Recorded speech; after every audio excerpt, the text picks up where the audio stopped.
Everybody sit down.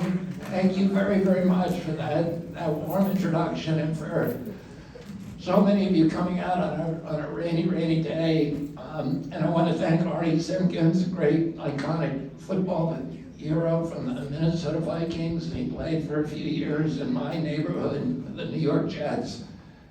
And again, I want to thank all of you for coming here today. I was in San Francisco about 3.5 weeks ago, and I spent almost a year in San Francisco in 2018 trying three Monsanto cases. And they ended up, we won all 3 cases. The third one, we asked the jury for $1 billion, and they gave us $2.2 billion. And that brought Monsanto to the negotiating table, and we finally made the big settlement on Roundup. But every day before, because I had to try 3 cases in succession, I lived there for the better part of the year. And I went to, every morning before court, I would go to the gym in Union Square. Union Square in San Francisco is like Fifth Avenue in New York City. It has all of the big American stores, Gap and Nordstrom and Bloomingdale's and Macy's and Old Navy and Levi. And then it has all the big foreign brands like De La Valle and Prada and Gucci and Burberry and Ferragamo, etc. And people come from all over the world to shop there. It's a huge shopping place for Asians, and it's the economic engine for San Francisco. And I went back 3.5 weeks ago, and every one of those stores is closed. And there's just acre after acre of plywood. And it's like if all of Fifth Avenue in New York closed. There were no stores left, and that's what San Francisco is today. And the reason they're closed is because of the chaos on the streets from the homelessness crisis. There's open drug markets, and it's not safe to be on the streets in San Francisco, and it's not sanitary. And so people don't want to go there anymore, and they don't want to shop there.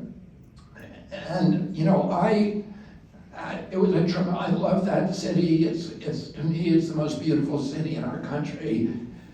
And it was heartbreaking seeing that, and I started reading about homelessness to try to figure out why is this happening. And my son Connor actually turned me on to a writer called Matthew Desmond, and who's the leading researcher on homelessness. He's written a book called Evicted, which is kind of the seminal work on it. He focused on San Francisco, and with the University of San Francisco, they did a study where they went out and gave questionnaires to all the homeless people. My assumption about homelessness is that it's driven by drug addiction, by mental illness, and by extreme poverty. And that the people, there's so many, there's 525,000 homeless people in this country. It's growing exponentially, but right now there's 525,000, but 50% of the unsheltered homeless are in California. So, and it only has 12% of the population. So why is that? And my assumption was that people from Detroit and New York who went homeless and didn't want to sleep on a grate in the snow, would say, well, I might as well be homeless in San Francisco and take a bus out there with their last couple of bucks. And I've also heard that police in some cities instead of putting homeless in jail, they put them on a bus to San Francisco. And that, also San Francisco is known to have a very welcoming social service system, and maybe that attracts people. But what Desmond showed is that virtually all the people who are homeless in San Francisco are from San Francisco. They didn't migrate there. And he shows that there's other places in this country, including Detroit, that have a much higher level of drug addiction, and West Virginia. And they have much higher levels of poverty. San Francisco is the richest city in this country. And And those places don't have massive homelessness problems. So what is it? And what Desmond shows is it directly a function of the cost of housing. And the cost of housing in California is the highest in our country. The price of a house, average price in Los Angeles is $825,000. And what Desmond shows is that epidemic of homelessness that is now afflicting California is about to move in a wave across the country because the price of housing is rising exponentially all across our country. 2 years ago, the average cost of a home in this country was $200,000 or $215,000. Today it's $400,000. And the interest rates have gone from 3% to 7%. So that house is costing 4 or 5 times what it was back then. And, our kids, for most of the people, Detroit is a little different because there's been so much depopulation here that there are, that housing prices are lower, but for most of the country, it's very difficult for young people to find a home. I have 7 kids. My oldest is 39 and he has a home, but the other 6 aren't even thinking of getting homes, and they have no plan to. They're worried about paying off their college loans. And that whole generation, the promise that we had in this country was the essential promise of the American dream, that if you worked hard, if you played by the rules, you could finance a home, you could take a summer vacation, you could raise a family and put something aside for your retirement on one job. And that is no longer true for Americans. That my kids' generation, that's a joke to them. They're owning a home is important in this country, and it's important for a bunch of reasons. Widespread home ownership is important because if you own a home, you care about your community, you care about your hospitals, your schools, your police, your neighbors, the appearance of your home, and you're part of the community. You also have an equity so that you can borrow money. And that means if you want to start a business, if you have an entrepreneurial impulse, you can do that. We had a period after World War II, immediately afterward, we had a 50-year period that economists call the Great Prosperity, when the American middle class became the greatest economic engine in the history of mankind. When I was a kid, when my uncle was president, this country owned half the wealth on the face of the earth. We were the biggest exporter of goods. We exported more than all other countries combined. And that prosperity was kicked off by widespread home ownership. Why are homes increasing in value? Well, everything is. Everything is subject to inflation. The inflation's coming from the fact that we spent $8 trillion on wars over the past 20 years, $16 trillion on COVID that we didn't have. So we're printing the money. And when you do that, you get inflation. But homes are going up faster than anything. And why is that? Well, one of the principal reasons is that there's 3 giant corporations. There's a lot of others, but there's 3 giant corporations. State Street, Vanguard, and BlackRock, which are the biggest companies. They own each other, so it's really one huge company. And they have subsidiaries like Blackstone, which are buying up the single-family home. They own collectively, those 3 companies own 88% of the S&P 500. So they own the stock market, literally. And they're now trying to buy the single-family homes in our country. They have already accumulated in the last couple of years 5%. And they're on track to get 40 to 60% within 6 years. And they have so our kids are competing against them for the cost of money. And their cost of money is 60, 80, 100% lower than the cost your children are going to be paying for money. And our country, our democracy, Thomas Jefferson said American democracy was based upon tens of thousands of independent freeholders owning their own property, owning land, and having a stake in our system. And we're now moving toward this kind of colonial or feudal aristocratic model where there's an aristocracy that controls the economy, the whole stock market, and then is buying up all the farmland and is now buying up the residential real estate, the single family homes in our country. And it's not, when you, if you have a nation of homeowners, you have a nation of citizens who have an entree into the capitalist marketplaces because they can borrow money, they have access to capital. Once you turn into renters, you go from being citizens to being subjects. And I'm running against two presidents who have served 4 years in office and are running on the idea that they brought tremendous prosperity to our country. And I've spent a lot of time over the past 6 months since I entered this race sitting at people's kitchen tables and talking to them about their lives. But I also, long before that, that's what I do for a living. I talk to people from every kind of group of people in our country, because I represent people who've been injured by big corporations. So I'm representing today 1,000 families whose lives were upended in Columbiana County, Ohio, whose lives were upended by the Norfolk Southern spill. Until recently, I was representing 10,000 families in Spelter, West Virginia, who were poisoned by a zinc smelter there. I represent another 10,000 on the Ohio-West Virginia border who were poisoned by DuPont's PFOAs, and then 40,000 people around the country, who were poisoned by Monsanto. I end up spending a lot of time talking to people about their lives. And, when they hear that President Biden and President Bush or President Trump are saying that that we're experiencing a great prosperity in this country, they feel like they're being gaslighted. We're now in the average salary in our country, the average income for an American today is $5,000 less than the cost of basic human needs of food, transportation, and housing.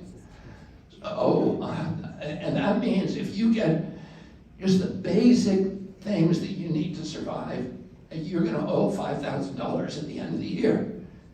And how are Americans dealing with that? They're dealing with it by putting that bill on their credit cards. And we hit 2 weeks ago a milestone in this country, $1 trillion in personal credit card debt. Oh, it's gone up in 3 years, $330 billion, $330 billion, $1 trillion we now owe, individual Americans owe. And the credit card companies are charging them 22% interest. If the mafia did that, it would be called loan sharking, and they would go to prison. But when Visa, MasterCard, Wells Fargo, Chase, Citibank, and Morgan do that, it's just business as usual. Who do you think owns every one of those companies? BlackRock, right? Oh, BlackRock, State Street, and Vanguard. And so they're strip mining the wealth from the American people, and they're doing it right in front of us. During the COVID epidemic, there was, we shut down 3.3 million businesses in this country. And we left open Amazon, and we all got a lesson in how to use it. I didn't know how to use it. I'm embarrassed. I should be embarrassed. I'm not embarrassed, but I should be embarrassed to say that I didn't know how to use Amazon before COVID. And I have to say that it's a magical experience. You just you find a picture of something you like, and you hit a button, and the next day it's in your driveway. And, so it's seductive. But Amazon got to close down all of its competitors, which is the Main Street of America. The retailers who are paying taxes in this community. The guy who hires your kid during summer, when he needs it for a summer job. The place that has a plaque on the wall from the local Boy Scout troop thanking him. And the the little retail outlets that pay for your kids' hockey jerseys and their Little League uniforms, and they all got closed. And they were paying taxes here. And Amazon, of course, does not pay local taxes, but it pays federal taxes, right? At least. No. 0 last year. 0, not $1. So, like I said, they're doing it right in front of us. They're strip mining the wealth. And who owns Amazon? Well, Jeffrey Bezos owns the biggest, but the biggest, he owns a big chunk, but the biggest chunk is owned by Blackguard and Vanguard. So they're doing it right in front of us. And you know, I don't see people talking about prosperity. I see people talking about disintegration and desperation. And disintegration of not just economic disintegration, but mental health and physical health, and the communities, you know, our communities falling apart and atomizing, and, you know, people at each other's throats because of the desperation they live with day by day. I see Americans making choices that I never imagined they make. I talk to elderly people who are cutting up their prescription pills into so they can stretch them out for the week. People who are changing ingredients to get through the grocery line. People who are a kid I talked to the other day who said every Tuesday he has to make a choice about whether getting gas for his automobile or buying a meal that day, buying dinner that day. You know, a young couple sitting in an apartment that they can no longer afford because the consolidation of housing by these big companies is driving up the price of rents, and having a crying baby in their lap and having to argue with each other about whether that baby is $50 sick or $100 sick or $1,500 sick before they bring them to a hospital. These are choices, you know, Americans shouldn't have to make between gas and food, home heating oil and food. And yet, half of this country is making those choices. And you know, people are living paycheck to paycheck. 57% of Americans cannot put their hands on $1,000 if they have an emergency. You know, those people, they get a flat tire in their car or the engine light comes on and it's the apocalypse. You know, they can see their life circling the drain. They can see that if they can't afford that mechanic, they're going to lose their transportation to work, then they're going to lose their job, and then they're going to end up on the street like those people in San Francisco. That's what happened to them. They weren't drug addicts after all. They were just people who had a little string, who had an engine light that they could not pay for. You know, there are American brothers and sisters, and a minor thing like a couple of flat tires puts them on the street. And that's not the way that things are supposed to go in this country. You know, when the engine light goes on, or when the gas gauge is on empty in your car, and how that focuses your mind, how you can't think of anything else. You just are thinking, am I going to make this gas station? And then what is this night going to look like? Now, amplify that by putting a couple of kids in the back of your car, and now you're driving through a bad neighborhood. And that level of anxiety is what half our country wakes up with every day, and then lives their day, the sense of impending doom, the sense that, you know, people who are living paycheck to paycheck and already cannot pay their bills. And, you know, I lived I grew up in a different time when the promise of the American dream was real. And I saw President Biden come to Hawaii on 9/11. He was coming back from Vietnam, and he made a speech where he was commemorating 9/11, and he said something that I thought was extraordinary for a Democrat. He said they hated us for our freedoms. That's why they bombed the World Trade Center. That's what George Bush said, and he was ridiculed by Democrats 20 years ago. And, I went on Neil Cavuto the next day, and I said, that's not true, that's propaganda, that's not truth. Osama bin Laden was very clear about why he bombed the World Trade Center. He bombed the World Trade Center because we put 2 bases in Mecca, next to Mecca. And, Osama bin Laden said, I love the United States. Because we supported him in Afghanistan. We fought side by side with him, throwing the Russians out of Afghanistan. And until we put those bases in Mecca, he was our friend. So, but why do we have to tell ourselves they hate us for our freedoms? Why are we telling ourselves that which is not true? And, when I grew up at a time when everybody wanted what we had in our country. They wanted our clothes. I traveled with my parents with my mom and dad and 3 of my siblings around the world. The older kids in my family, and people would come up, strangers would come up and try to buy my blue jeans.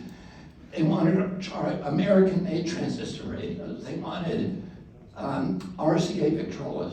More than anything, they wanted our automobiles. The American automobile was the gold standard automobile in every country in the world. Everybody wanted them. And but more than anything, they wanted our leadership. And they believed in our moral authority. They knew the difference between leadership and bullying. I went to Poland in 1964, about a year after my uncle was killed, with my dad and my 3 elder siblings, my mom. And we went. The Polish government didn't want us there. My father had been invited by a local human rights democratic activist group. And the Polish government made clear that they did not want us in the country. And when we got there, they blacked out any news of our presence in the company in the state-owned media, which is all the media. Before we went, my mother brought us shopping, the kids shopping in Washington, D.C., to buy gifts for kids who were in an orphanage in Warsaw. And we bought clothing, American toys, all this stuff. And we were very excited about giving to these children. But when we got to the orphanage, the communist government had taken all the kids out because they didn't want them to have contact with Americans. 2 days later, we went to Krakow to visit the cardinal at the Cathedral of Black Madonna. And that cardinal was a living saint. He had stood up to the communists, he had resisted, he had gone to jail, he had been tortured. He had endured this suffering with such dignity and piety and strength that he had inspired a religious resurgence in the Catholic Church in Poland. And it was known by everybody that he was going to be beatified by the Catholic Church the moment that he died. So for us as little Catholic kids, it was the biggest thrill of our lives that we were going to meet a living saint. We went there, when we went up the stairs of the cathedral, we went through Krakow Square, which is one of the biggest squares in Europe. It looked like a mile long. And it was dead empty. There wasn't a single person there. And when we went in, we spent about 3.5 hours inside. When we came out, there were 1 million people waiting for us. And the entire city of Krakow had emptied out to come see us. The word of our presence had spread by word of mouth. And the embassy limousine was stuck in this sea of people and couldn't move. And so we were there for hours. My father pulled us through the window up onto the roof of the car, and he gave a speech to the crowd, and then they started singing. They sang Sto Lat, which means may you live forever. And then they sang something, I'm not sure it was the Polish national anthem, but it was a song that was illegal to sing at that time. I think it was an anti-communist song. And they sang it again and again and again and again in defiance of their government. And I was, this little kid standing up there writing autographs. and watching the tears flow down people's faces, and the love that they had from, my family, reaching up to touch us. And I saw the same thing in France, in Germany, on this same trip, in England, in Greece, in Italy. They didn't hate us for our freedoms. They loved us for our freedoms. They loved us because we were the exemplary democracy, because we were the model of free speech and all these other freedoms that they wanted. And, one of the reasons they really loved us is because my uncle, President Kennedy, had made a strategic decision during his presidency to keep the country out of war, to project economic power abroad rather than military power. My uncle's one of his two best friends, Ben Bradley, who was the editor of the Washington Post, asked my uncle one time, "What do you want as your epitaph on your gravestone?" And my uncle told him he kept the peace. He said the primary job of a president of the United States is to keep the country out of war. And he said he didn't want children in Africa and children in Latin America and Asia, when they heard the word United States of America, to think of a man with a gun in a military uniform. They wanted him to think of a Peace Corps volunteer. He wanted him to think of the Kennedy Milk Program, which gave nutrition to millions of children around the world. He wanted him to think of the Alliance for Progress, the USAID, which he started to put America on the side of the poor, to try to build middle classes in countries around the world, like we had done successfully in our country, which had created this incredible economic engine, the greatest economic generator in mankind's history, the American middle class, and it was the model of democracy. And my uncle, 3 days before he took off, I was at his inauguration in 1961. 3 days earlier, the outgoing president, Dwight Eisenhower, gave what today we should regard as the most important speech in American history, which was the speech where his farewell address, where he warned Americans against the emergence and domination by a military-industrial complex that would transform our nation into an imperium abroad and a surveillance state, a garrison state, a security state at home.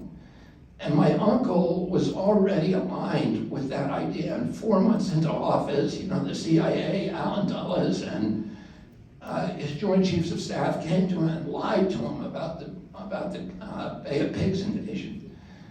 And when those men were dying on the beach, he took credit, he took blame for it publicly. But privately, he knew he'd been tricked. And he said to his closest aides, he said, "I'm going to take the CIA and shatter it into 1,000 pieces and scatter it to the winds."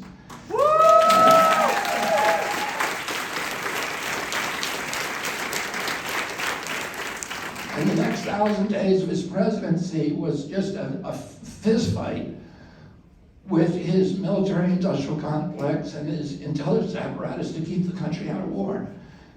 And he realized the function of that agency, and now it evolved from protecting American security interests and representing the interests of the State Department and the White House, to embroiling America in a constant pipeline of new wars to feed the military-industrial complex.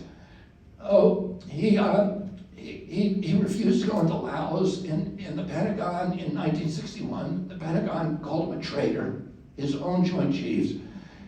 He refused to go into Cuba that year, at the Bay of Pigs. He refused the next year to go in for the Cuban Missile Crisis. He refused to go into Berlin in '62, and he refused to send troops to Vietnam, combat troops. He sent his close aide, including people he trusted and loved, like General Max Taylor, a very close personal friend of him and my dad, Averill Harriman, Dean Acheson, and Bob McNamara, all said, "You got to send 250,000 troops to Vietnam or the government's going to collapse." And he said, "It's their government. It's their fight. We can help them like the French did with us during the Revolution, but we can't fight their war for them." And he he ended up sending 16,000 military advisors, which incidentally is fewer people than he sent to Ole Miss. The integration of Ole Miss was 60 days or 60 years ago yesterday. And it was fewer people than he sent to Oxford, Mississippi to get one black man, James Meredith, into the University of Mississippi. So, and they weren't technically allowed to participate in combat, but they did anyway, some of them. And he heard in October 22nd, 1962, he heard that a Green Beret had died. And he asked his aide, Walt Rostow, bring me a casualty list for everybody who's died. He brought him a casualty list. There were 75 people on it. And he said, that's too many. And that afternoon, he signed National Security Order 263, ordering all troops, all military personnel home from Vietnam by 1965, with the first 1,000 coming home in December 63, which was a month later. 30 days after he signed that, he was assassinated. And a week after his murder, President Johnson remanded that order and sent 250,000 troops over, and it became America's war. My father ran against it in '68 and was killed. Martin Luther King became a peace activist that year, and 2 months before my father died, he was killed. And you know, those traumas, my uncle's death, my father's death, Martin Luther King, Malcolm X, who was also protesting the war, and then the Vietnam War, and the other traumas, 9/11 and COVID, each one of those pushed us further down that pathway that Eisenhower had warned us against till we ended up where we are today, which is, you know, was something that you can barely call a democracy anymore, that all of us feel is less of a democracy than a rigged system, and that the predominant value is you know, the biggest industry we have now is the war industry. And you know, now we spent $8 trillion on wars since 2021. I mean, 2001, $8 trillion. And the same period, the Chinese, we spent all wars that did no good for our country, that made us less safe as individuals, less safe as a nation, that bankrupted the middle class in this country. That, you know, Iraq is worse off than we found it. That was the big one, 4.1 trillion. It's worse off. We killed more Iraqis than Saddam Hussein. We pushed Iraq into a proxy posture with Iran, which is exactly the outcome we were trying to avoid. We've left that country that's warring, you know, chaos between Shia and Sunni despots. It hardly can be called a nation. We created ISIS. We drove 2 million refugees into Europe, which precipitated Brexit and the riots that they're having in France today. That is what we got for that $8 trillion. And the Chinese during that same period spent $8 trillion. Oh, we were bombing bridges, ports, schools, and roads. They spent $8 trillion building ports, schools, airports, roads, etc. And they are now eating our lunch all around the world. The friends that they made, you know, turned out to be much more loyal and much better friends. They're now the primary creditor in virtually every nation in Latin America. And they weren't even on the radar there 10 years ago. We were. We've lost all those relationships. We've lost the capacity to build things. Rice University used to, 20 years ago, graduated 20% of the engineers in the world. Now it's 1%. The Chinese are, every time they build a road in Ecuador, they get 20 years of oil revenues from Ecuador as a security. They build a road, they send hundreds of engineers because they can build things. They send hundreds of engineers to do the work.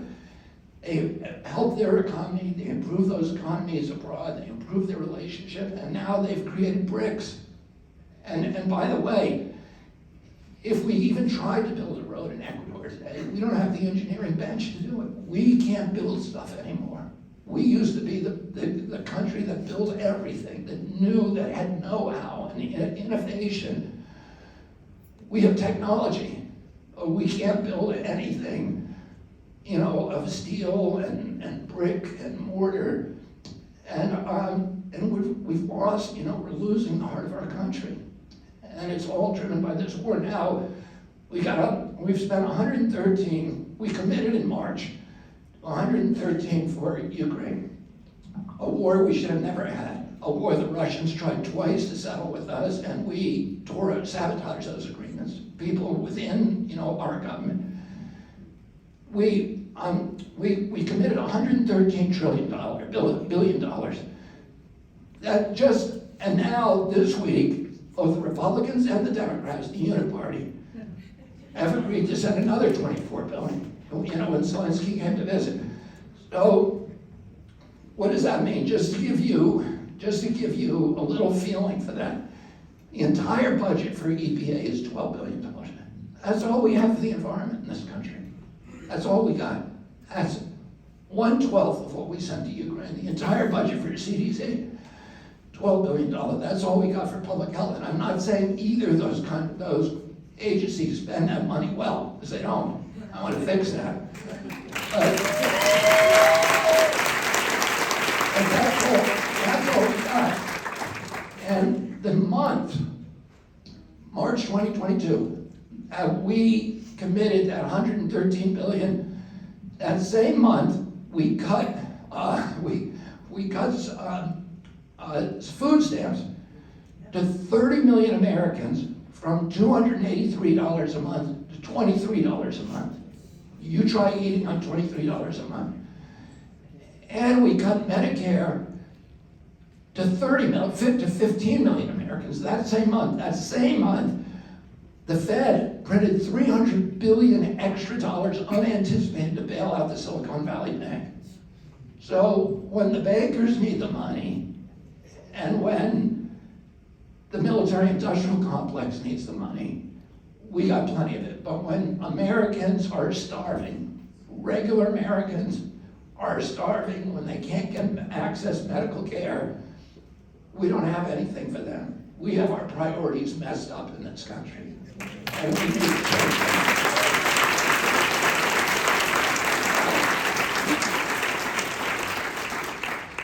That month, March of 2022, Mitch McConnell was asked, who drummed Biden's $113 billion for Ukraine through the Senate.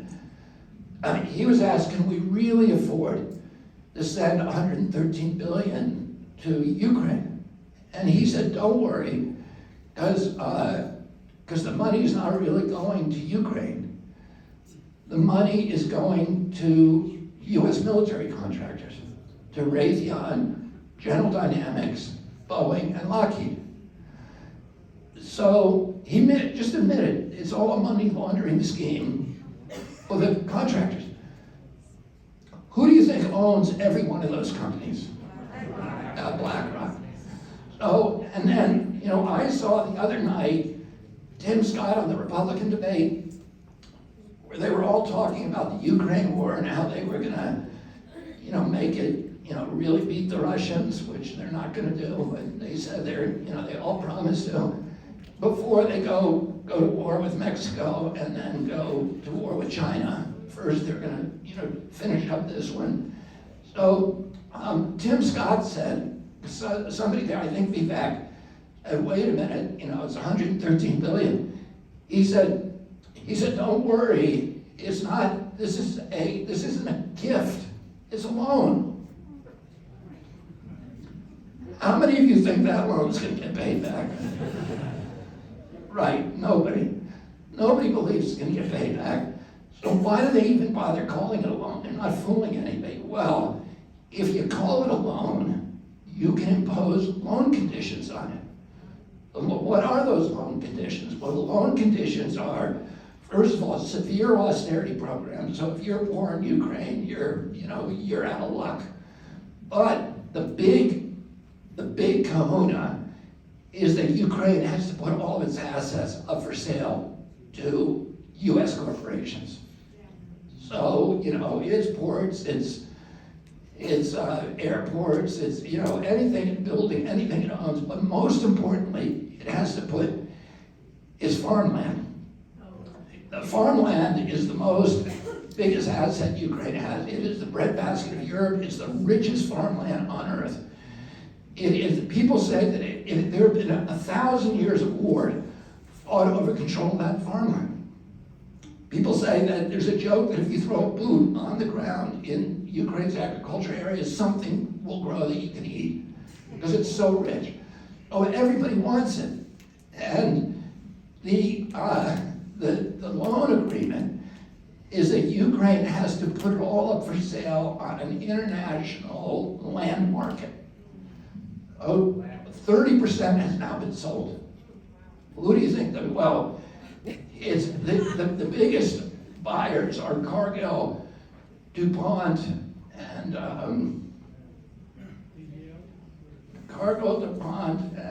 Monsanto. And Cargill is mainly privately owned, but there's one public owner of it. And then the other two are owned by this same company. And what do you think that company is? Yeah, BlackRock. So, the head of BlackRock has $10 trillion under management. The GDP of California is $10 trillion. The GDP of California is $3 trillion. And so it's 3 times the size of California. California is the 5th biggest economy in the world.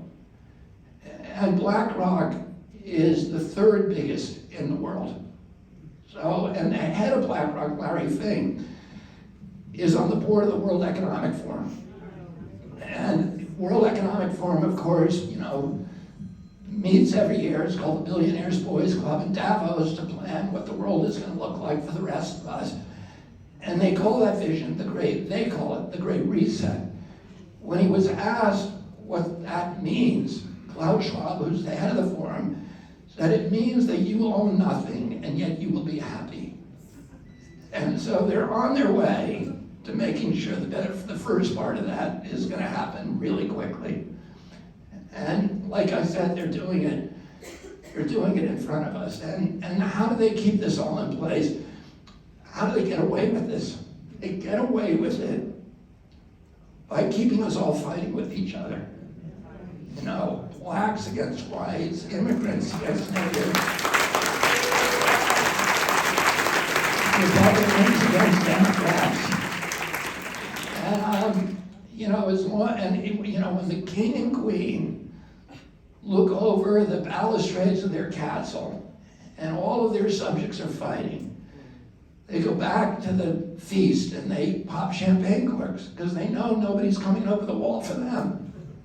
And what I intend to do with this campaign is to stop the fighting and get everybody to go over the wall and take back our country.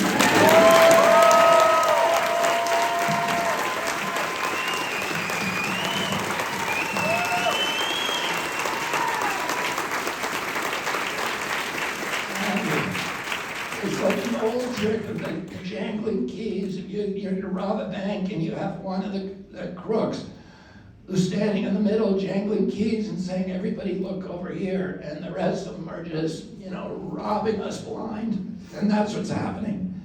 There's a lot of names for this strategy. It used to be called the Bourbon strategy.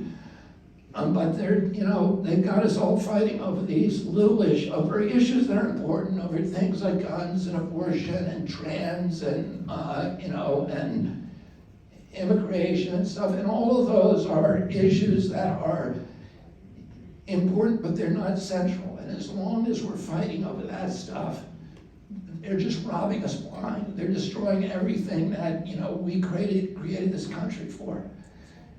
I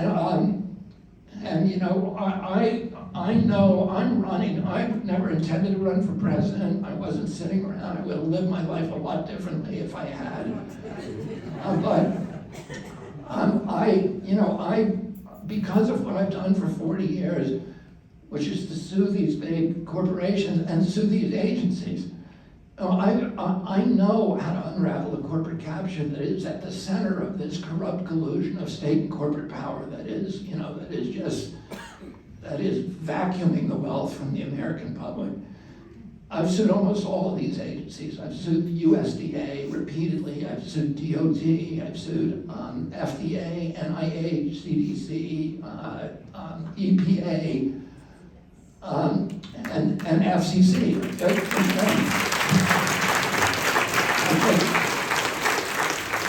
I just won a case against FCC on cell phone safety, and they're all captured agencies. And a lot of politicians come in and they say, "I'm going to drain the swamp," and they intend to do it, I believe. But then they get up there and they look at these big agencies that have 30,000 people in them, and that each one of those levels can commit civil disobediences that will, embarrass the president.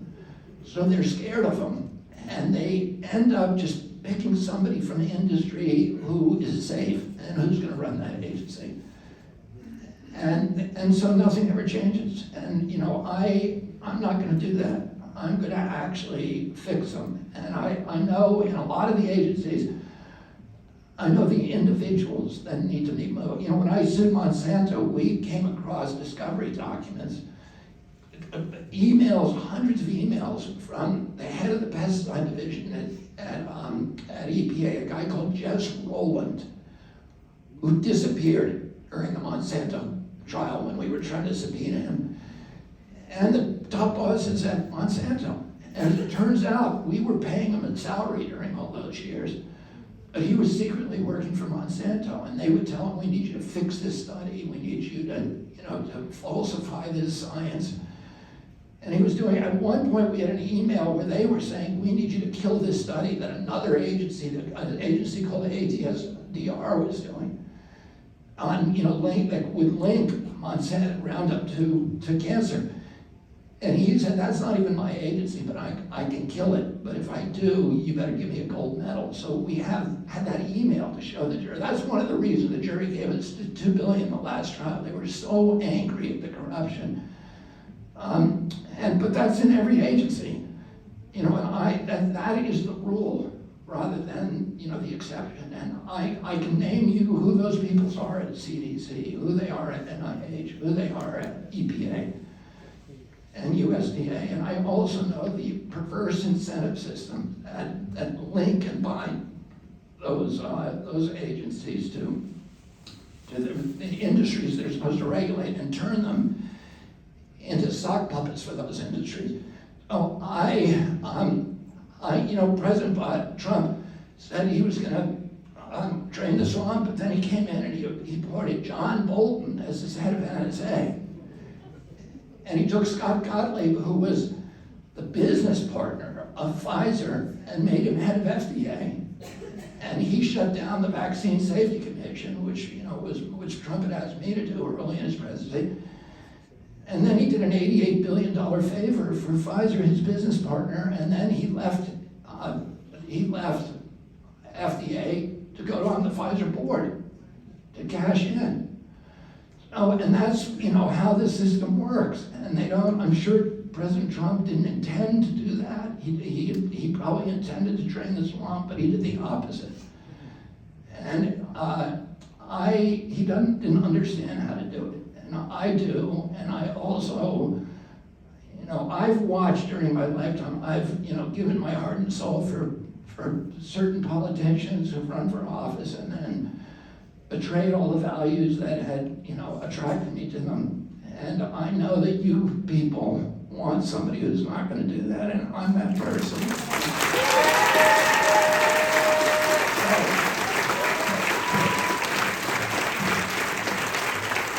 The Democratic Party,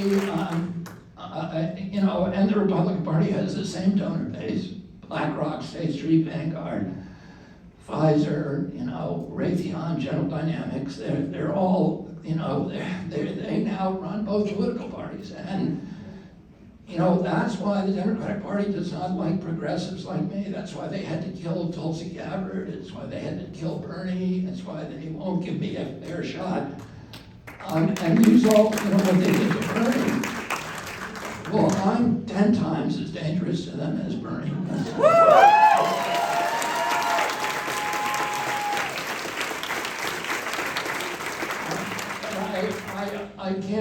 alone. I'm the spear tip, but I have to be the spear tip of a big army. And all of you are I need your help. I need this to be, we're getting now, we have over 200,000 volunteers. We're getting the biggest crowds of any candidate, except for probably President Trump, but much bigger than President Biden. And we're getting them in every part of this country. And I need you to come. So many of you, I'm touched that you came out tonight. I need you to keep fighting. I need you to do things, wear a Kennedy t-shirt, wear a Kennedy button, Kennedy hat, put a lawn sign on your lawn. You need to spread the word, and convert Americans one at a time. There's large parts of this, a lot of Democrats in this country, are not, have never heard me. They're reading characterizations of me that they hear on MSNBC and CNN and the New York Times. And if that was if I was in that bubble, I would think that I was a first-class insane person. But when they hear me talk, there's a high conversion rate. And so, get people to listen to a podcast or something, an interview with Tucker or Joe Rogan, and just say, spend 10 minutes doing this, because when you do that, there's a very, very high conversion rate. So I need your help. I hope that you'll go to Kennedy24.com and sign up as a volunteer. We're going to need a lot of help over the next couple of months. So I want to thank you. I'm going to tell you something logistic, first of all. I'm going to answer some questions now. And after we answer the questions, I'm going to take selfies with everybody here who wants to take one.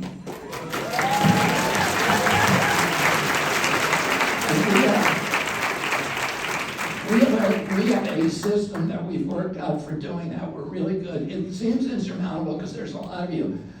We did the other day in Charleston, South Carolina, we did 600 people in 24 minutes. We have a method. If you cooperate, you kind of have to keep walking. I'll talk to you, but you have to keep moving all the time, and you have to have your phone ready. And we have a couple people who are going to take your phone and then snap a photo. So thank you all very much for being here.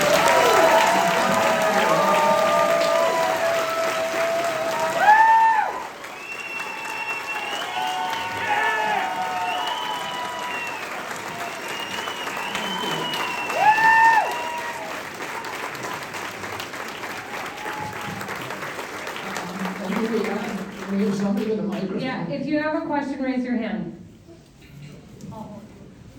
Hello, my name is Justin Ostrander. I'm 17 years old, and next year I'll be a first-time voter. I was wondering, what do you think is the best reason that I should vote for you? Well, I think there's like 10 reasons you shouldn't. And you saw, I think, 8 of them on the Republican debate the other night. But no, listen, if you watch that debate, they were talking about all of those issues that are 30 years old, the cultural issues. And I think if your age group are my biggest demographic, because I am deeply concerned about what happens to kids. And I grew up, the biggest asset that I had when I was a kid was pride in my country and a hope for my future. I just assumed I'd be able to do things. And in 2013, they took a poll of kids between 18 and 24, and 85% of them said they were proud of the United States of America. They took the same poll a couple of months ago, and 17% said they were. And that to me is one of the most heartbreaking data points that I've seen since the beginning. I want you to have pride in this country. And I can tell you I'll do everything I can to restore that for you and to make sure that you have that asset.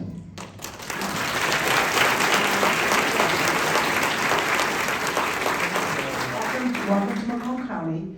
And I just want you to say a couple words about the vaccinations. I want to get your stance on it, please. About it, well, I'm called anti-vax all the time, but I've never been anti-vax. You know, what I say is, let's have good science. Let's have regulatory agencies that are not captured. You know, it's kind of everybody, you know, you go look at, there's two documentaries out now, one called Painkiller and the other called Dope Sick. I think they're on Hulu and Netflix respectively, but they're details, they're playbooks about the corruption of these agencies and how FDA launched the opioid epidemic in this country that's now killing 106,000 kids a year, twice the number each year that died during 20 years of the Vietnam War. And how they launched it because you know, a pharmaceutical company, Purdue, was able to manipulate and seduce the regulators to do something they knew was a lie, which is to put on their label that it was not addictive and that it was safe and effective. Oh, everybody knows they did that. And so shouldn't we be skeptical about this collusion between pharmaceutical companies and the regulatory agency? And that's just why. You know, I think that just common sense tells us that we should be skeptical. I never tell anybody, you know, I don't tell people don't get this vaccine done, you know, big groups of people anyway. I just don't do that, but you know, what I want is peer-reviewed, placebo-controlled trials for every vaccine. And the vaccines that are out there for children, none of them have had that. None of them have had that pre-licensure. And, you know, I said that for many years. Anthony Fauci said publicly that I was lying. And then President Trump made him meet with me in 2017, March of 2017. And Del Bigtree was there, Aaron Siri was there, and Lynn Redwood, and Francis Collins, and Fauci. I met with all the people at the agencies, including Peter Marks at FDA. And I said at that time, I said, Tony, you know, you've been publicly saying I'm lying because I say there's no pre-licensing safety studies for any of the 72 childhood vaccines. Can you show me one? And he made a show of ruffling through this. You know, they had brought a bunch of red wells of these files with the studies in them on a big tray. And he made a show of going through them, and then he said, the studies are back in Bethesda. And I said, well, can you send them to me? And he said, yes. So he never did, so we sued him under the Freedom of Information Law. After a year of stonewalling us, on the courthouse steps, they gave us a letter of admission that they don't have any. Oh, and that letter is published on CHD, Children's Health Defense website. Anybody can look at it. And so what I want is I want robust science. I want everybody to know from peer-reviewed studies, placebo-controlled studies that look at outcomes in an exposed group and outcomes in a placebo group, and look at them over an 8-year period, because a lot of the injuries from all medications have long diagnostic horizons and long incubation periods. So Tony Fauci himself says that with vaccines you need 8 years. You know how long the safety study was with the hepatitis B vaccine?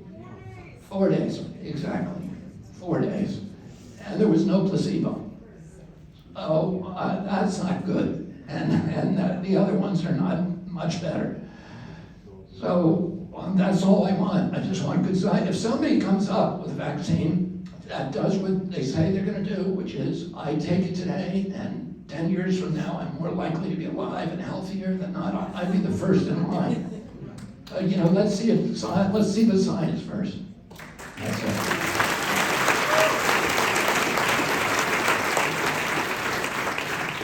Thank you so much for doing this and spending the time and the effort to do this. We really appreciate the alternative. So, thank you. Thank you. My question is, you were speaking of podcasts, and I know you just had one with David Stockton.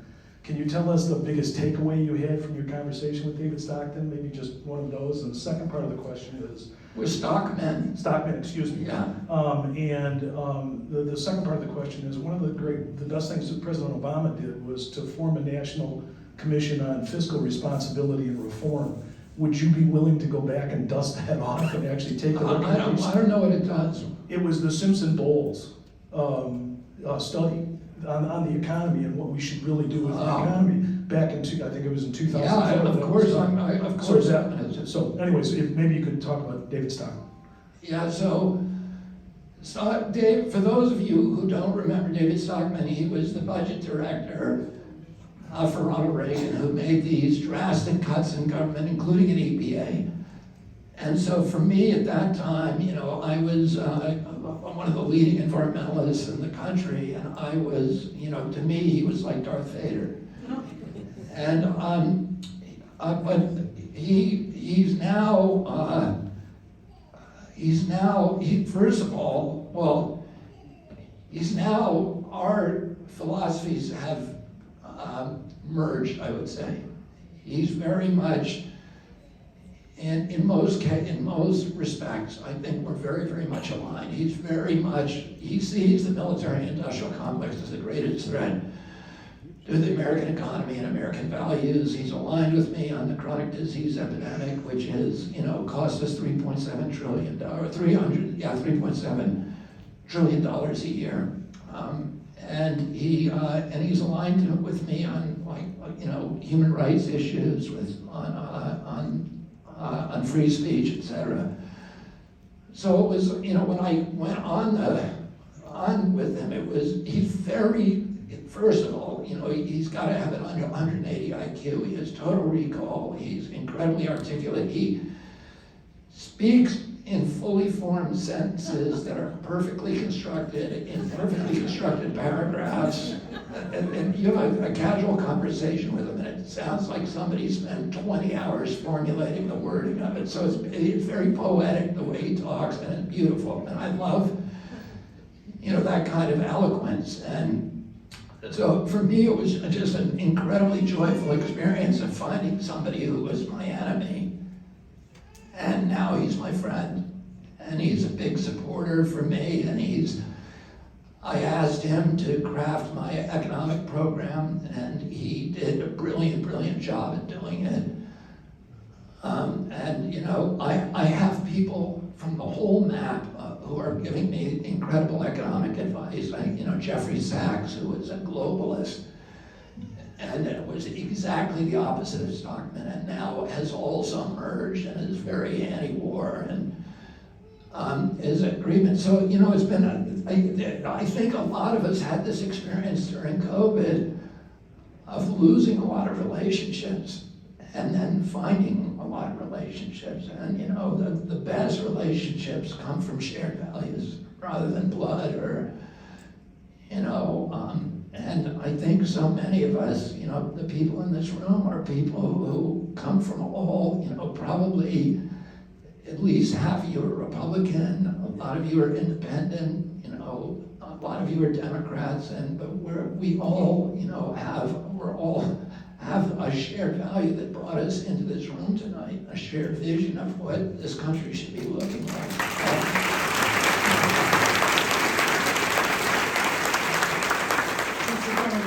Thank you for speaking up for unity, community, and civility, because if we don't have any of these, we have nothing. And you are a perfect example, and how you speak to us is a perfect example of how you will lead this country. I was wondering, do you have a plan for extradition for the United States from the WHO treaty? I don't even know there's an extradition clause in the WHO. Oh, you're talking about extracting the United States from the WHO? That's not even a starting point. I'm going to fix the WHO, and it's not going to be dictating policy of the United States. I mean, that's such a concept. I mean, you know, take a look at my Fauci book. Just pick a page randomly. Yeah, I'm not going to go along with the WHO. It's crazy that anybody is. I mean, we do. It says in the Constitution that treaties have to be ratified by the Senate. And, you know, they're trying to get it by without ratification. It's crazy. The whole thing is nuts. And the power that they have, that they can choose to declare a pandemic and then punish us, and then they can dictate the protocols and punish us if we don't comply. You know, who would do that? I mean, we know who would do it, but it's crazy. Okay, we have time for one more question and then selfies. I got one. Are you planning on running as a Democrat? Please say no. If you want the answer to that question, you can come to Philadelphia.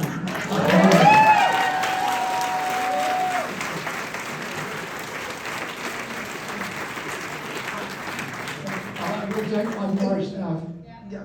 Good evening, Mr. Kennedy. I'm Cynthia Haynes from Flint, Michigan. You did a Zoom with us. Oh, yeah. Yes, me and my colleagues were here, and I want to say thank you. I went through everything to get here, but I finally made it. Thank you very, very much. You know, I'm a resident of Flint, Michigan, and we're still dealing with our water situation. Buick has not cleaned up their site. Now they're asking us, the residents of Flint, to pay $72 million to help us, to help clean a site, a contaminated site that GM have left. Our children are still going through ups and downs with the lead. We still haven't got our water settlement. What would you do to make sure that another city, regardless of the economics, that would never ever have to go through what the Flint residents are going through, because we are going through it? Nobody has shown us any respect. Nobody has been held accountable. They have been flagged. Governor Dana Nelson, she has charged everybody else, but she dropped everything when it came to Flint, the people that harmed us and our children. What would you do, and how could you promise me, if I vote for you and I go back to Flint and let everybody know that this will never ever happen to another community again? How can you assure me? And we need people held accountable for the residents of the city of Flint has been lead poisoned. Yeah, well, thank you first of all for coming here. Second of all, I think you know my background, which is I spent 40 years of my life building the biggest clean water organization on earth. That has been the focus of my life. I think one of my best, most important accomplishments is that I orchestrated through litigation originally. I sued, I think, about 26 people, including 3 consecutive mayors of New York and the EPA, to orchestrate, and then I sat through negotiations for 2 years to orchestrate the New York City watershed agreement, which protects the water quality of New York, which is probably the best water quality in this country. I've brought over 500 lawsuits against corporate polluters, and to force them to pay the costs of their to hold them accountable, pay their costs. They shouldn't be able to externalize their costs.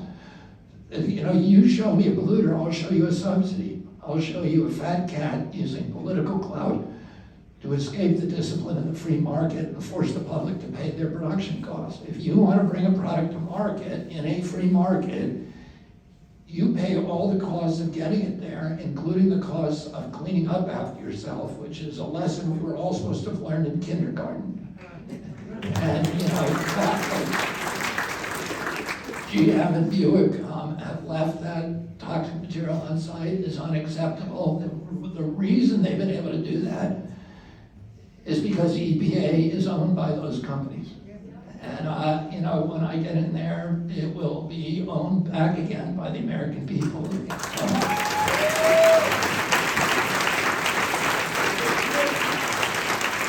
we will hold them accountable. So, where are we doing the selfie line? So people come in where?